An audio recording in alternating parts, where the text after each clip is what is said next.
சிலுவை அடையாளம் வரைந்து தண்ணீர் பஞ்சம் தீர்த்த கோடி அற்புதர். ஒரு நாள் லிலிஸ் நகரத்திலிருந்து சற்று ஒதுங்கி இருக்கிற கிரீவே என்று சொல்லப்படுகிற ஒரு கிராமத்திலே பிரான்சிஸ்கன் சபை துறவிகள் வாழ்ந்து வந்தார்கள்.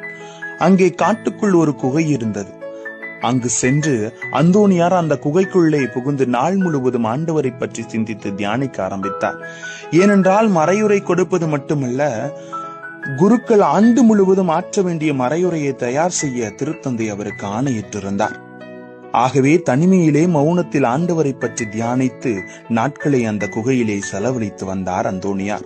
அங்கு தண்ணீர் பஞ்சம், மக்கள் எல்லாம் தண்ணீருக்காக வாடினார்கள். சபையிலும் அதே நிலைத்தான். எனவே கிராமத்து மக்கள் எல்லோரும் துறவிகளை அழைத்துக் கொண்டு அந்தோனியார் இருந்த குகை முன் வந்து நின்றார்கள். ஒரு சத்தம், முணுங்கள், முணுமுணுப்பு. இதை கேட்டு அந்தோனியார் வெளியே வருகிறார். அவர்கள் எதற்காக வந்திருக்கிறார்கள் என்று தெரிந்தும் அவர்களிடத்தில் அந்தோனியார் என்ன பிரச்சனை என்று கேட்க தொடங்கினார். ஐயா, புனிதரே, அந்தோனியாரே, நாங்கள் தண்ணீர் பஞ்சத்திலே இருக்கிறோம். தண்ணீரின்றி வறண்டு விடுகிறது. தாகம் எங்களை வாட்டி வதைக்கிறது. எப்படியாவது எங்களுக்கு தண்ணீர் பெற்றுத்தர வேண்டும் என்று கேட்டார்கள். அந்தோனியாரின் மனம் இரக்கத்தினால் இலகியது. மக்கள் படும் வேதனையை உடனடியாக மாற்ற வேண்டும் என்று நினைத்தார். எனவே தன் கையால் அந்த குகையின் முன்னால் சிலுவை அடையாளம் வரைந்து ஜெபித்தார். உடனே